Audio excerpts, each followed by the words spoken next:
Right, let's go back into share mode. Okay, hopefully that's back up on the screen. So just by way of a little recap. Oh, if this will work. There we go. A little bit of a recap. So from the last time around,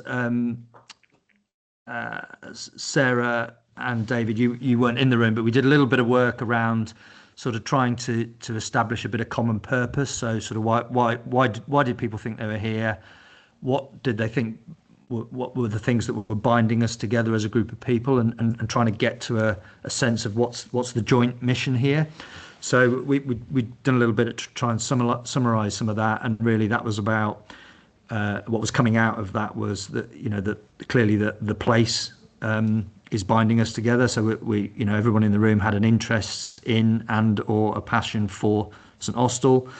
There was again one of the things that we felt was bringing us together was a shared interest in the people of St Austell and delivering positive experiences for residents.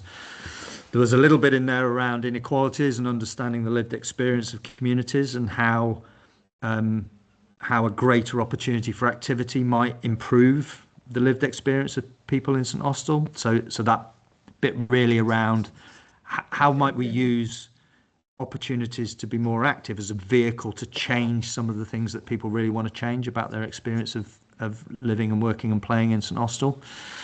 And then the fourth bit was really that piece around change. How we might come together as a group to find solutions to what is a pretty stubborn and complex societal challenge, and that idea that no one organisation can really solve that challenge, but it's going to require a collective and a joint approach and a joint effort.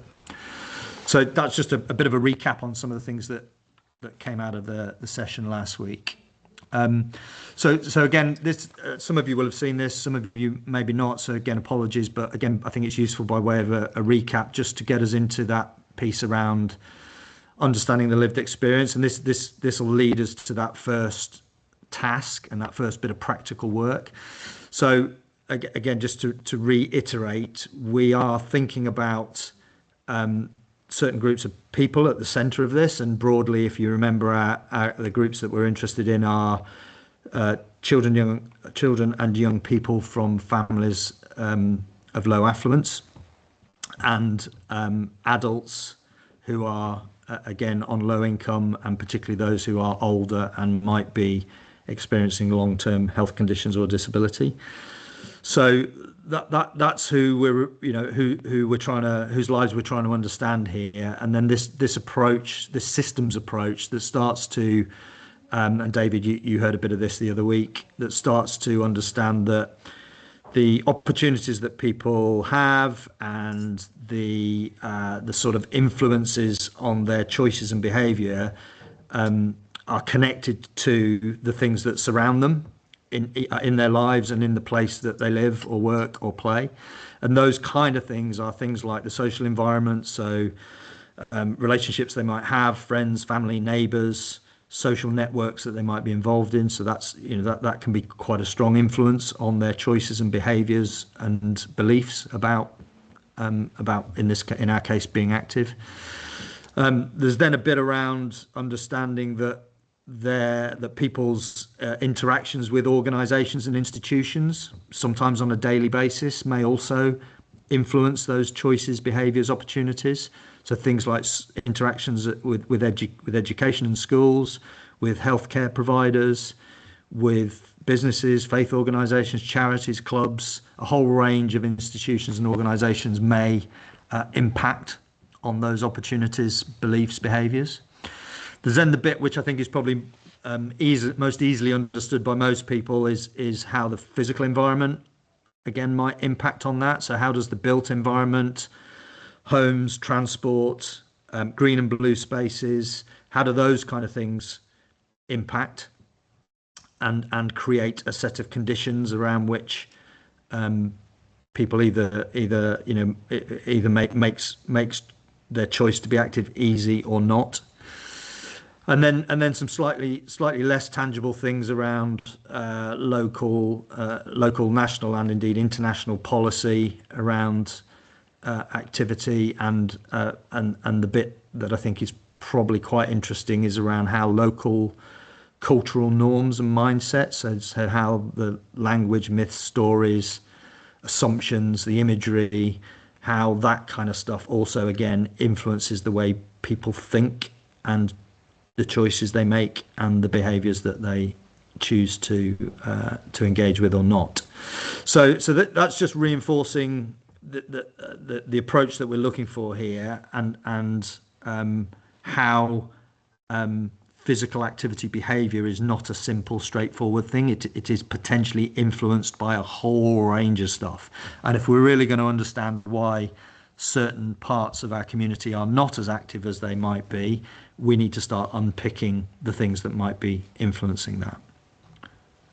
Is that okay? Are you still with me? Because I know it's a bit of a challenge. So I'll keep going. So the task for the stewardship group, and indeed, other partners that might have something to say about this, is to start to try and unpick that with respect to the people of St Austell, and in particular the communities that we're interested in.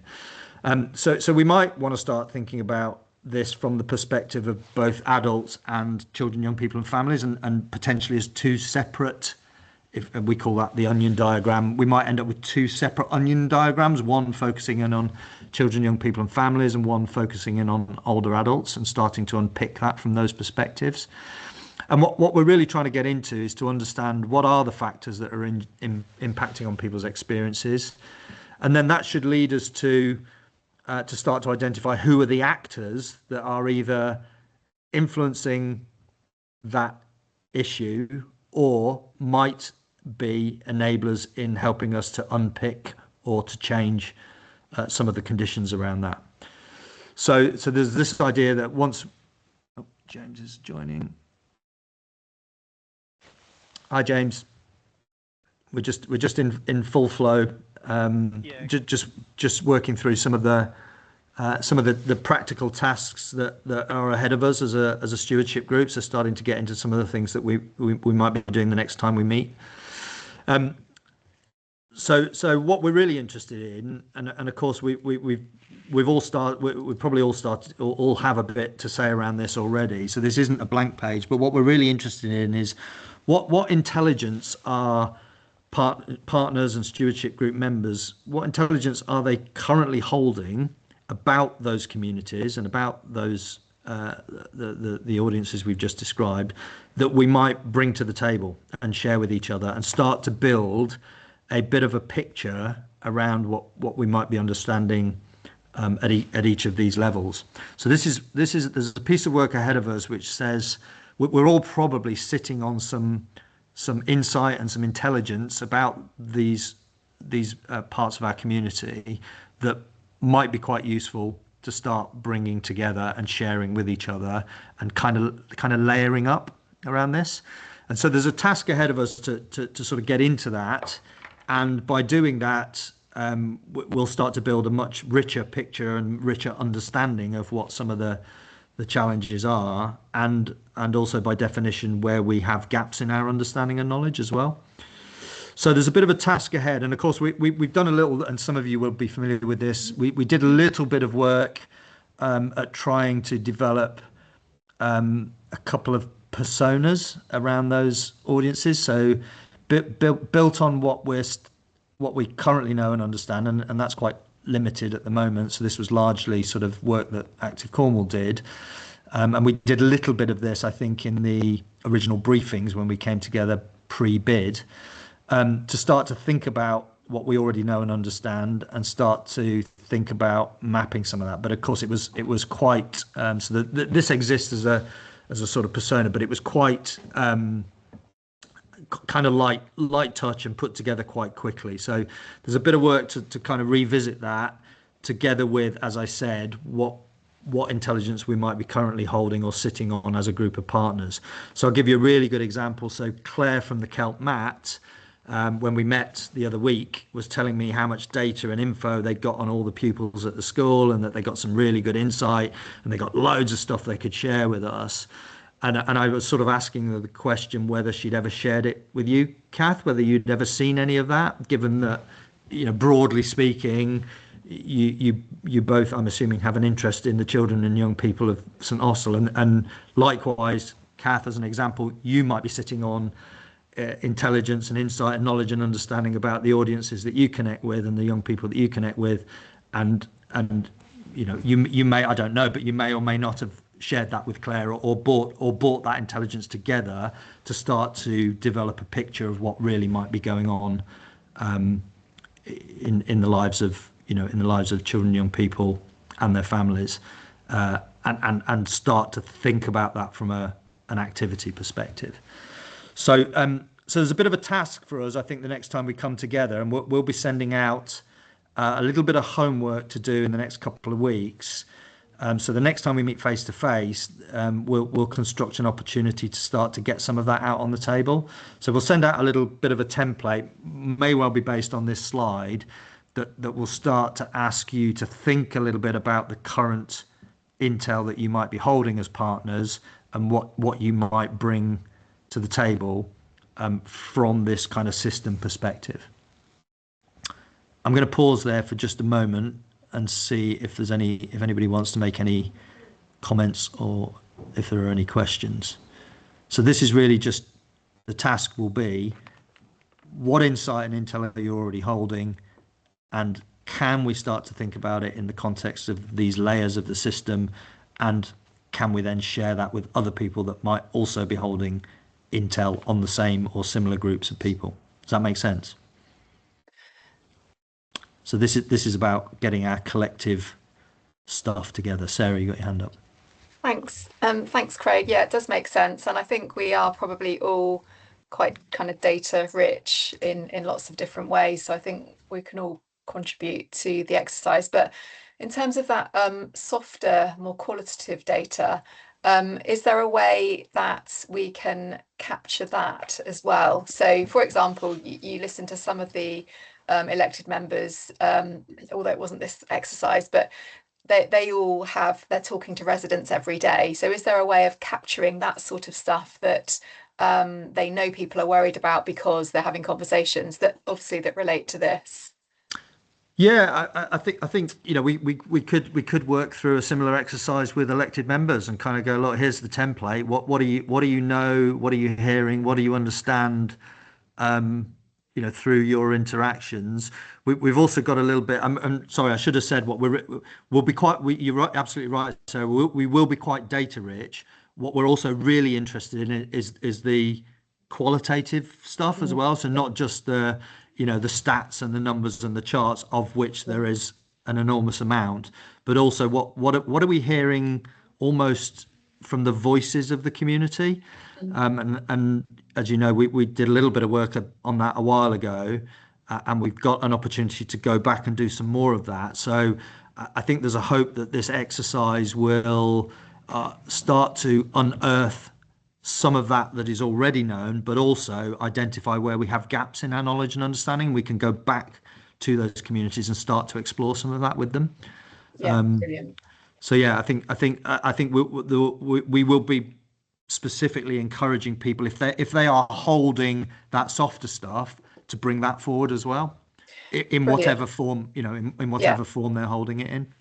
Lovely. And likewise, Craig, I think also with some of the youth groups, so the people that Kath and others in Young People Cornwall are working with, I think that would be really a rich form of data. So hearing from them in a either workshop style or one-to-one style or small group sort of session, which will be all very much the qualitative stuff. But I think it'll be really important to capture that.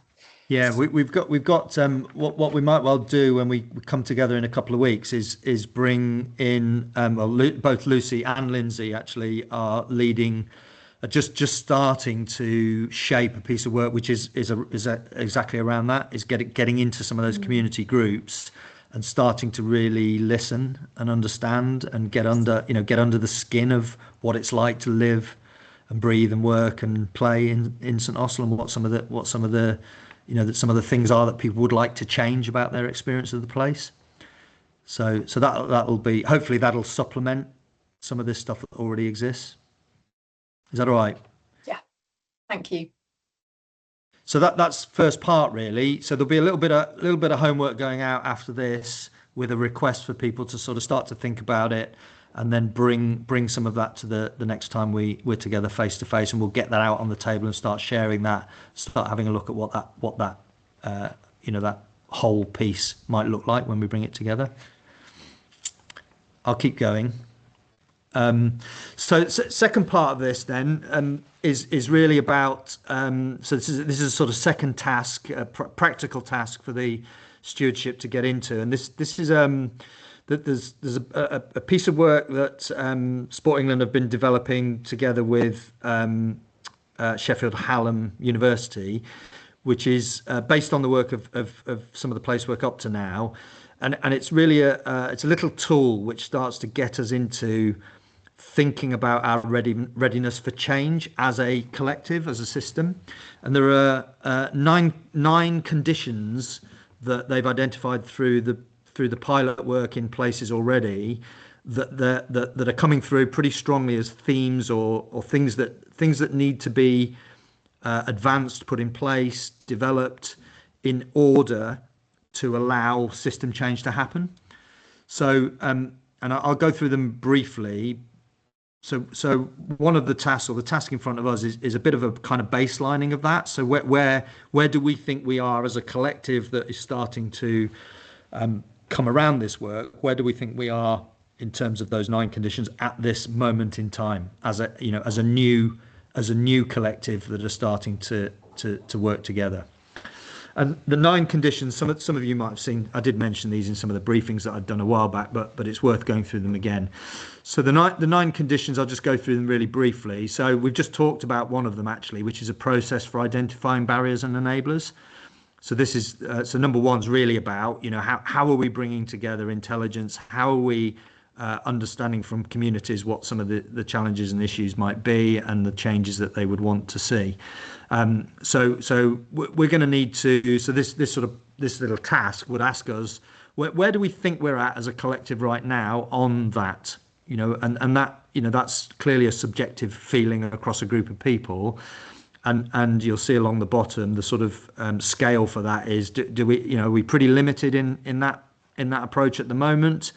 Do we feel like it's emerging? Is it well established, or is it clearly embedded in the way that we work? And obviously individual partners around the table will have a view on that, and then collectively we need to come together and see if we can sort of come to a conclusion of where we think we're at as a group. So that's the sort of task and process. So it's a sort of self-evaluation against some of these conditions. So I'll just rattle through the others. So condition 2 is around organisational processes and structures to enable place-based working. So for example, the existence of a stewardship group would be part of that. We've got an initial structure that might enable some place-based working. So there's a bit around where we feel we're at in relation to that. Condition 3 is about really the people that are involved, so volunteers, workforce, the individuals that might be engaged in this work, and where we feel we're at in terms of both capacity and capability. And there's obviously a bit more detail behind this, but I'm just sort of paraphrasing some of this. There's a piece around collaboration. So how do we feel as a collective we're working in partnership? We're getting together. What does that look like? Where do we feel we're at? And I will touch on a couple of these in a moment. Where do we feel we're at in terms of system leadership and our skills and capabilities in leading change as a group of partners? There's an element, a condition around community-led action. So that relates a little bit to the first one, is how are we engaging with communities, and how are communities connected to starting to lead the action around this work? So ensuring that there's a really strong role for not only community voice, but also communities taking the lead on some of this change.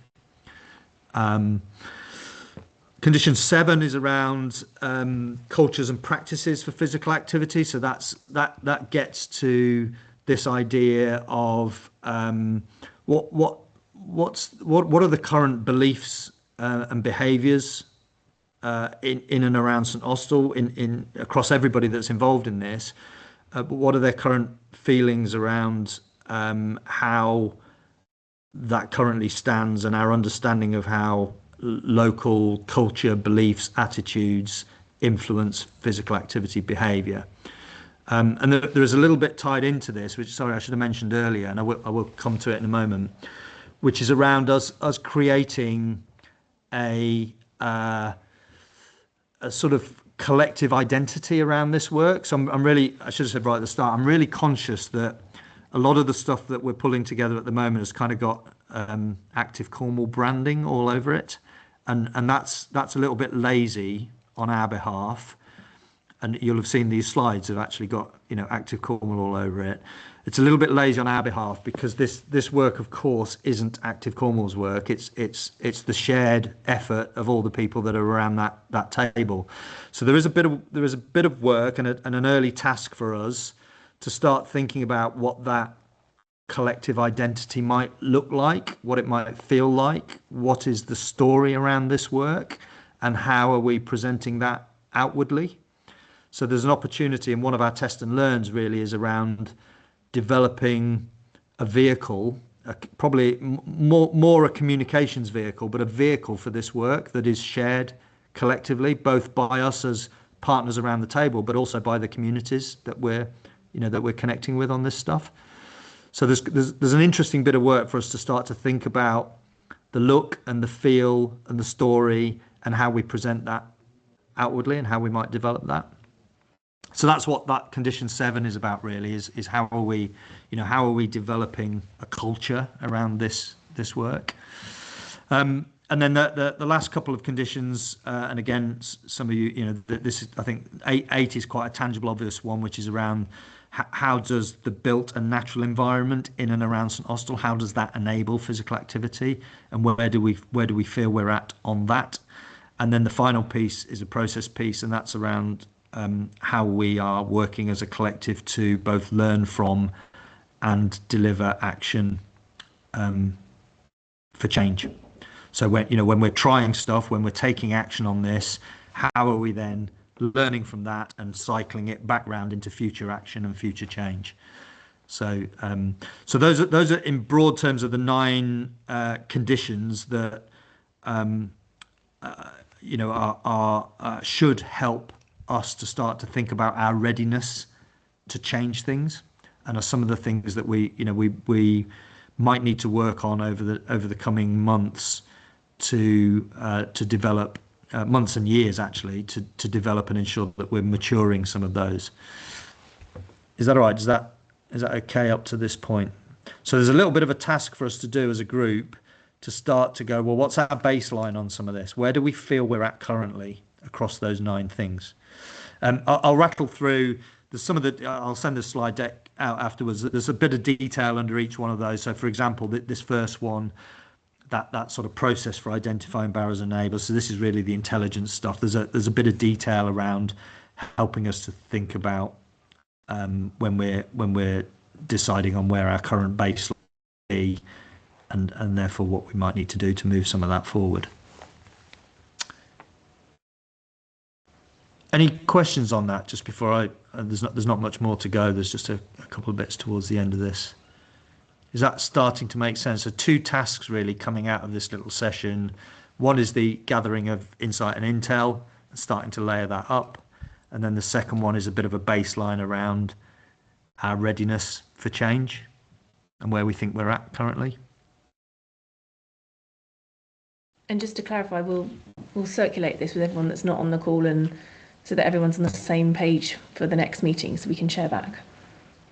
Yeah, so there'll be a little bit of an ask of a couple of tasks. So again, we'll template that up so that hopefully we'll make it a little easier for people. Right, I'm going to rattle through. This helps lead into the last little bit. So 5 is around leadership, and that's about understanding how this work is being led locally, and who are the leaders across organisations, across the community, um, leadership roles within this work, and what does that look like? And when we talk about leadership in this context, that isn't an issue of position or role.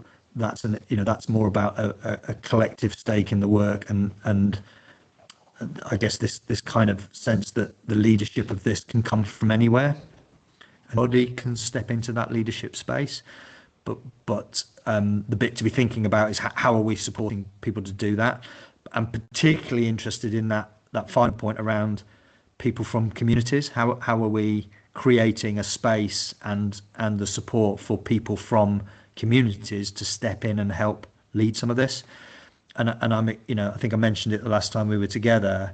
I'm very aware at the moment the stewardship group is predominantly partners and organisations, and we as a group ought to be thinking about how do we really connect communities into this work.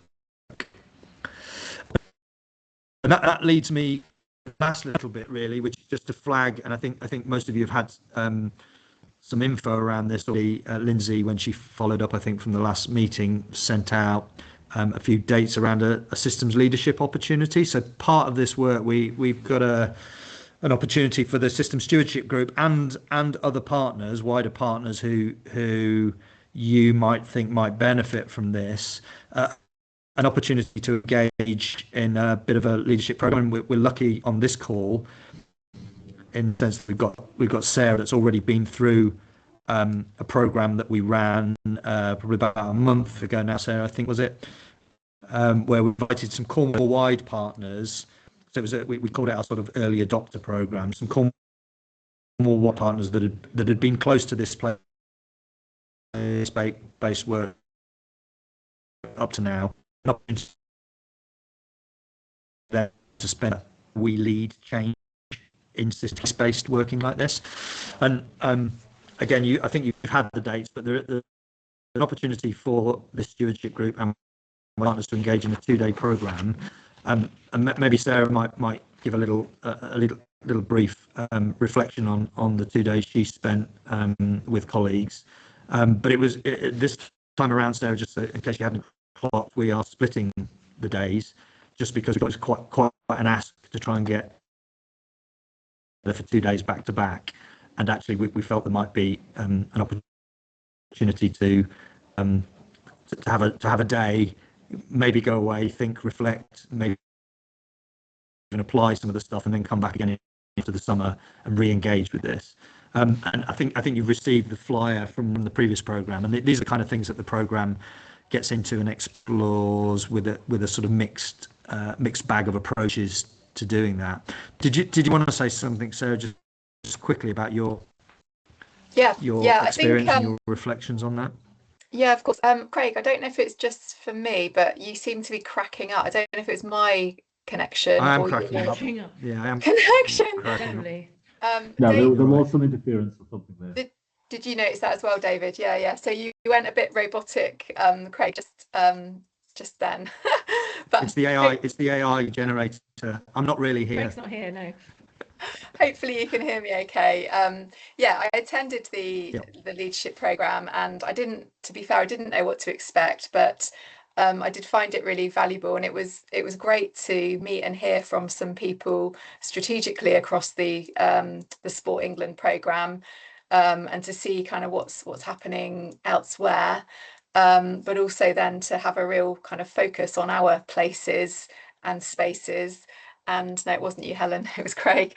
And then to just have that protected time to have some really good conversations and actions to take away that we've taken away from the couple of days that we spent up at Grandpound Cricket Club, which was a delight. But I think it sort of helps set the foundation really for what's to come. And I feel like the connections, the relationships that I've built, and they weren't all new, but there were some new, I could easily pick the phone up and speak to any one of those people. And we also started to have a bit of a shared understanding of, so we talk about language barriers all the time, don't we? And we started to get more of a shared understanding of exactly what we're trying to achieve, why we're trying to achieve it. So I feel like it really set the foundation, Craig, for what's to come. Great.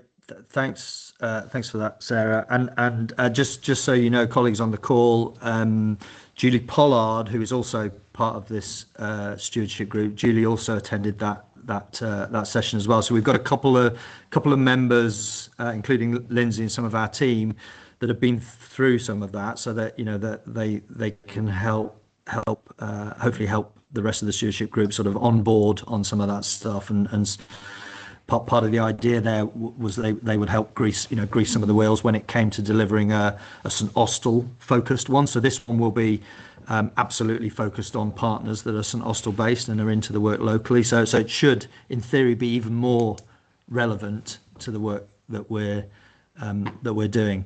And just so you're clear, once we finish this call, as well as the couple of little tasks that we'll send out, we'll also send out a formal invite for stewardship group members to connect with that. So it's going to physically take place at YPC, so Young People Cornwall in St Austell as well. Yeah.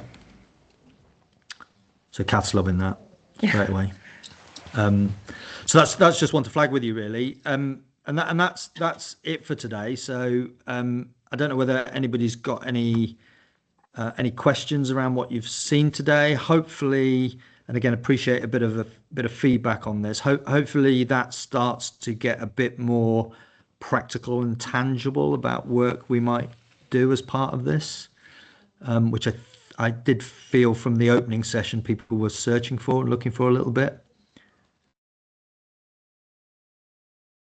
Any views on that? Does that do it for you, Kath?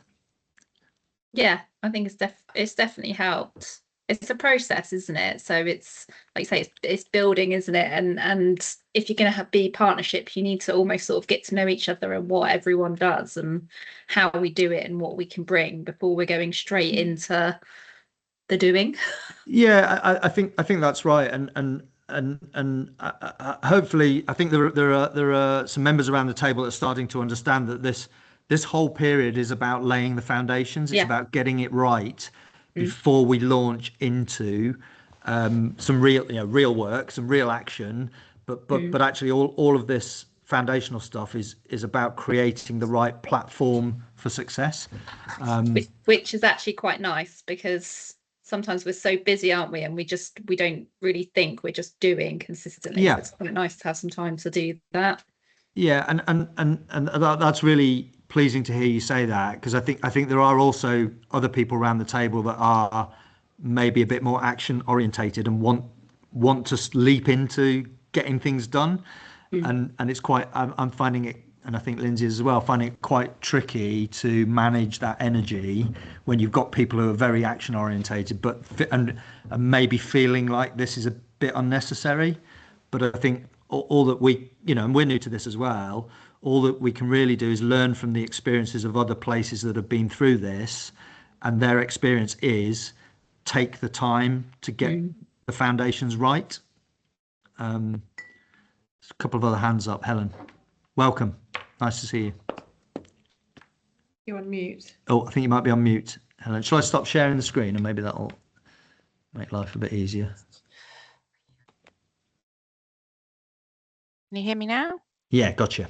Oh, brilliant. Sorry I'm late.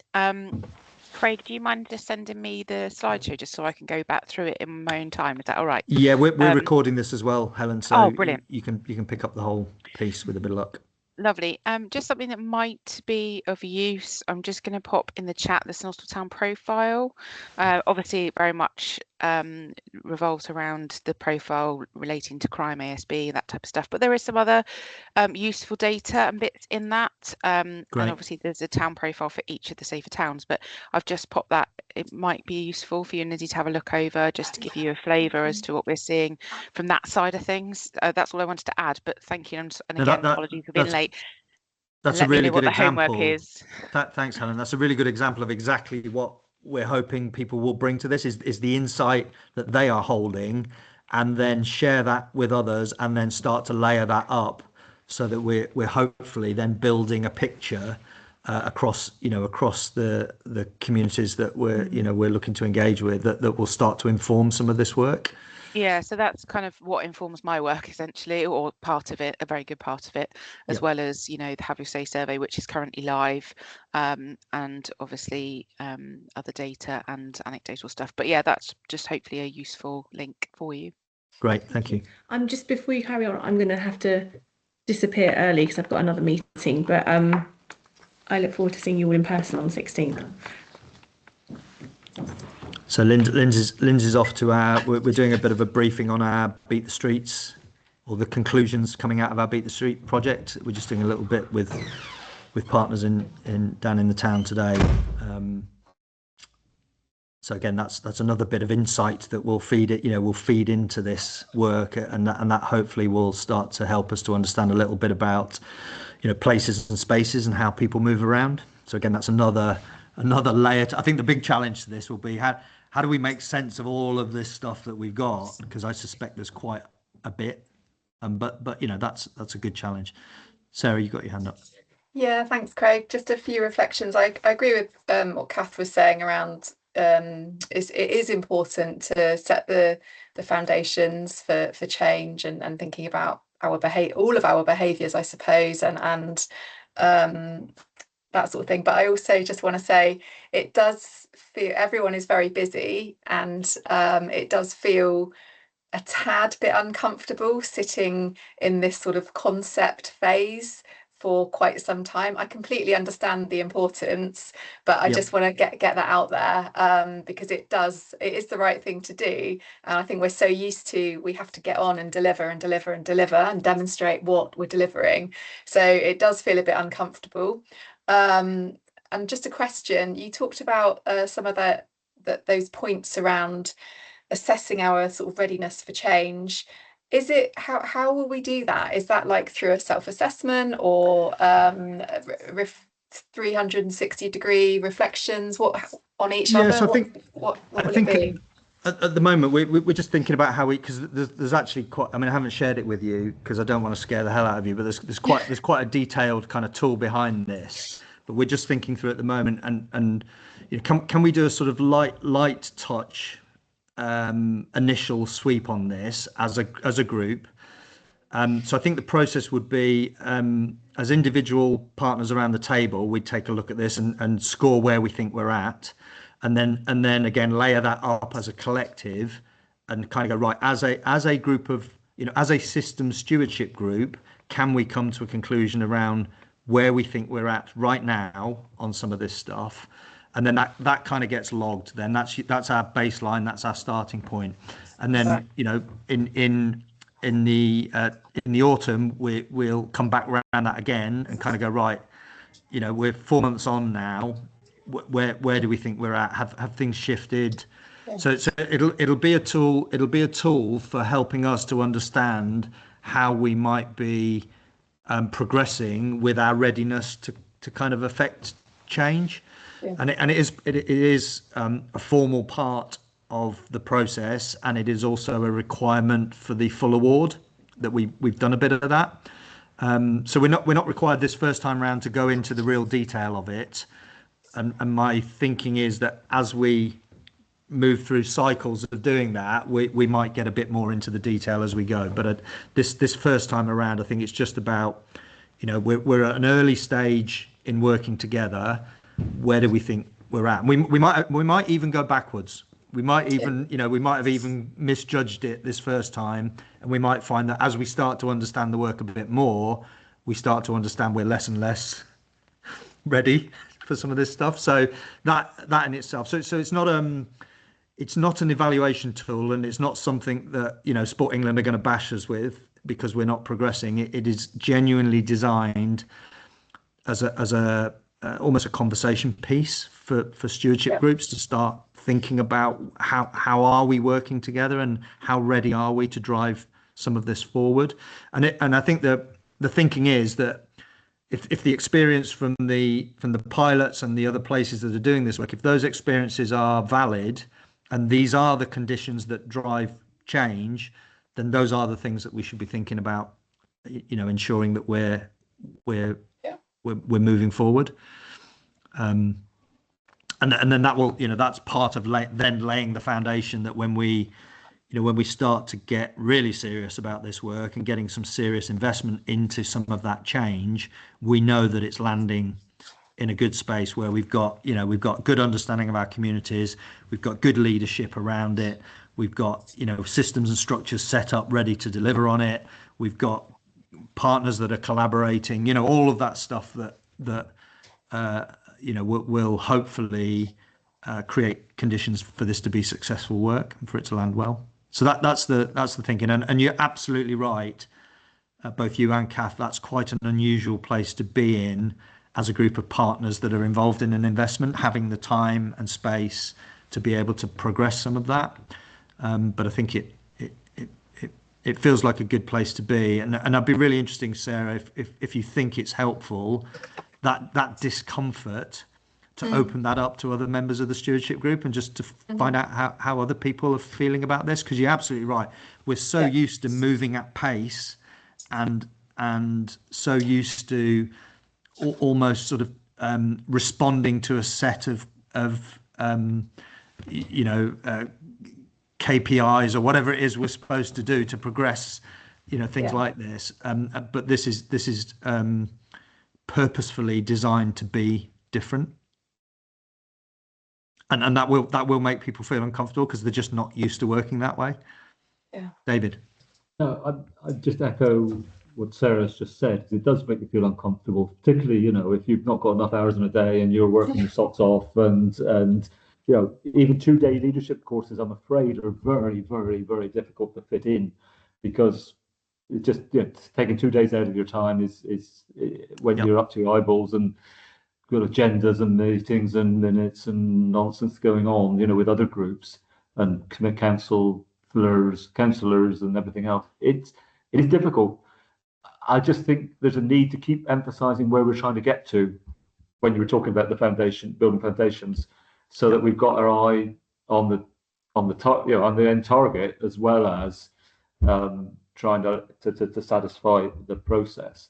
And the other thought that went through my head when you were talking earlier was that COUT did an exercise a year or two ago, and they called it something like Cradle to Grave, but I don't think it was Grave. I think it was Stop Before Grave.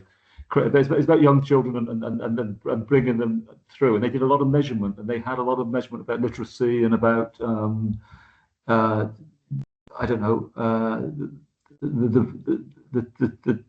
the children that were in early learning anyway. It was Cradle to something, and I don't know if you remember, Sarah, what it was, but it was quite an interesting exercise, and it did show that in St Austell, a lot of children, when they start school, etc., are further down the ladder in terms of, their education, their recognition of colours, ability to read.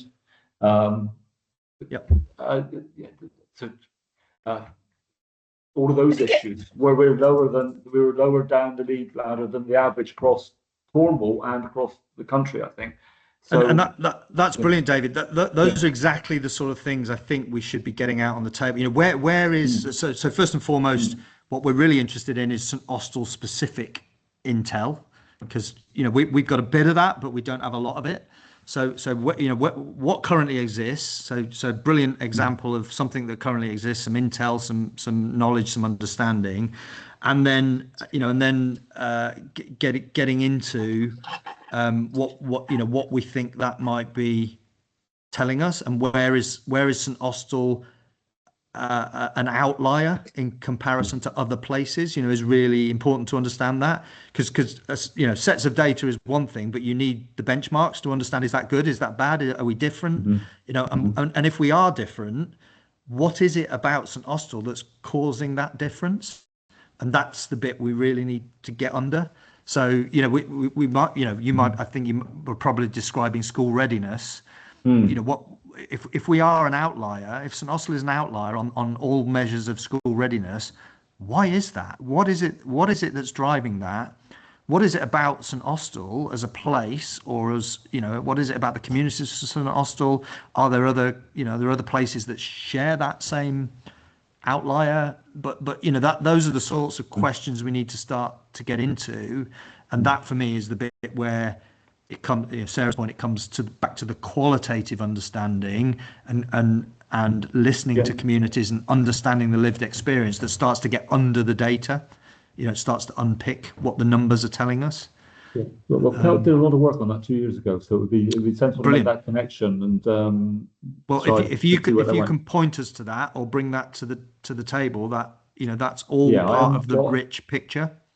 I haven't got any of it. So it's another initiative that I managed to join at the beginning, but failed to keep going. But Claire Bunting at Celt was the lady that was running that project.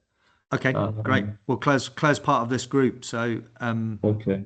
So, and I spoke to her the last time we met about some of this, and she said, "Oh, we're holding loads of stuff. We've done a lot of work in this space." So yeah. She'll hate the fact that I can't remember the name of her initiative, but that's a minor issue. Great, that's brilliant. That's exactly the sort of stuff we're trying to bring in and pull together. Okay.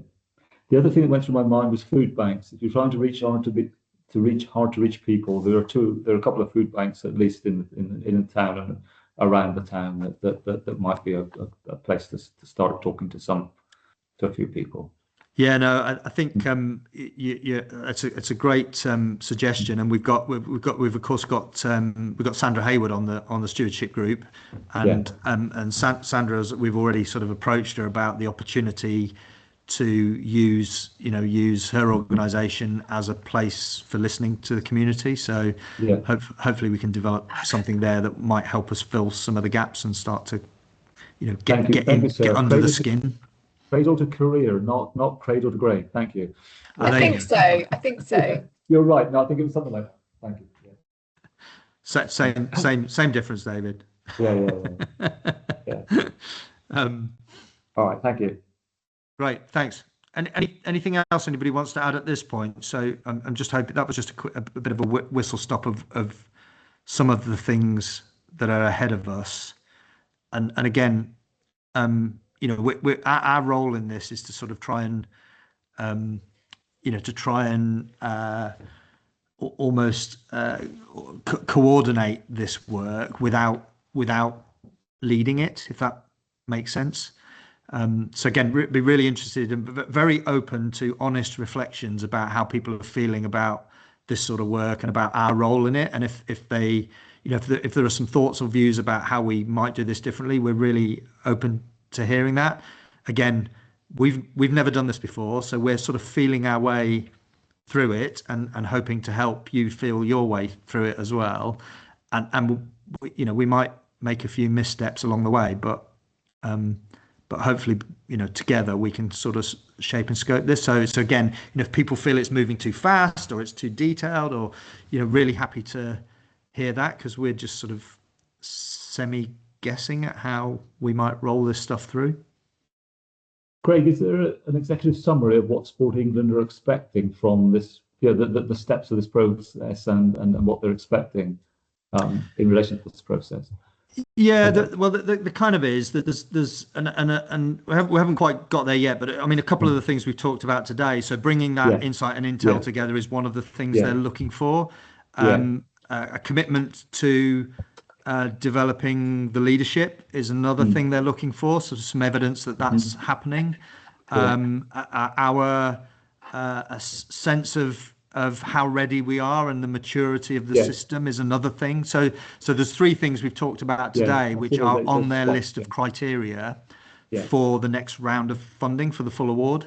So we would need to be able to demonstrate and show evidence that we are making progress in those areas, amongst there are a range of other things which I will share with the group next time we come together, because I'm trying desperately not to make this about money or funding, but about the work and about the things we're trying to get into. But of course there is a reality to this as well, that we need to prepare in the autumn, prepare a bid for further funding to continue this work, well into 2030, 2031.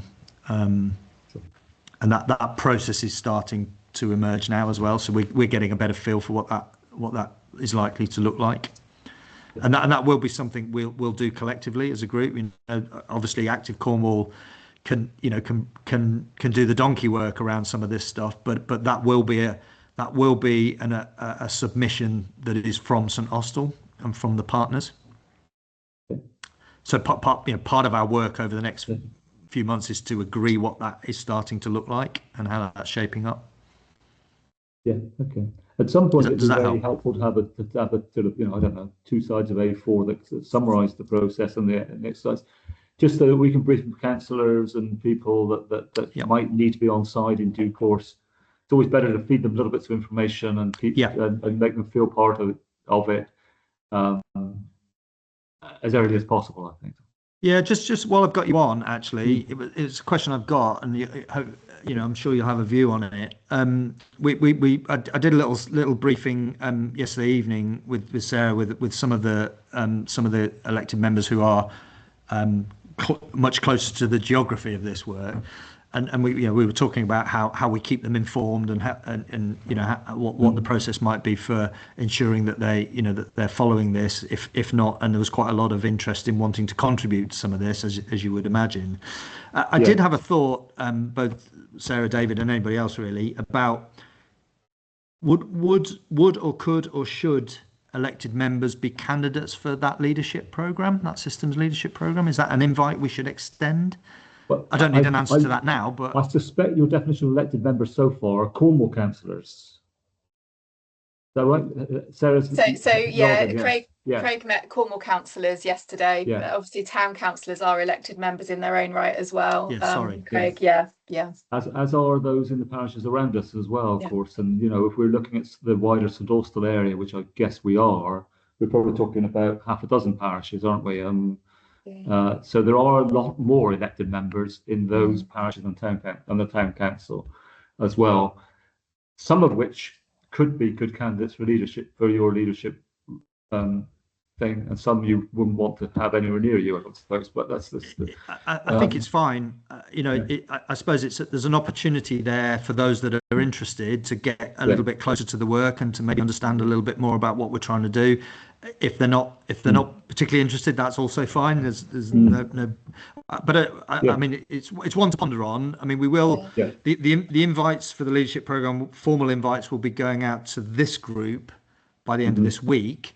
But there is an opportunity to think a bit more widely about who else we might want to bring into that, who might find it useful, or who we might want to come on the journey with us. That might help this thing to move forward. So any thoughts that any of you've got around that? But I did just have that thinking about the the local members and how whether the leadership program was an opportunity for those that are interested to get a little bit closer to this. Well, my advice would be to engage with them and involve some of them at least, because it will keep the politicians happy if you've got at least some engagement from them. Yeah. And of course, many of them, a number of them also have busy day jobs, so wouldn't have the capacity. But I think that's a really good idea, Craig. And I think certainly one or two of the members that were there last night would be interested, and I think that would be helpful contributions that they would make as well. Yeah. Great. All right. I'll touch base then, Sarah, with you maybe on getting invites out.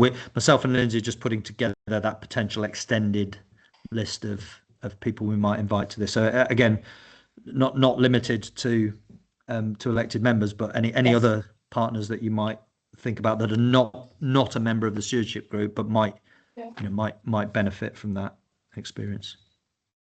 Yeah. Great. Well, unless there's any other questions, we'll leave it there, and there'll be a bit of a follow up. So this recording will be available, and then there'll be the invite to the leadership program, and then a couple of little tasks that we might ask people to start to think about before the next time we come together. Great. Thank you. And thanks very much for your time again. And as always, if you have any thoughts or reflections after this or any questions, please don't hesitate to contact or grab hold of myself or Lindsay or any other member of the team, really, for that matter. Be more than happy to follow up. Great. Thanks, Craig. Brilliant. Good to see everyone. Thanks for your time, guys. Have a good rest of the day. Thanks now.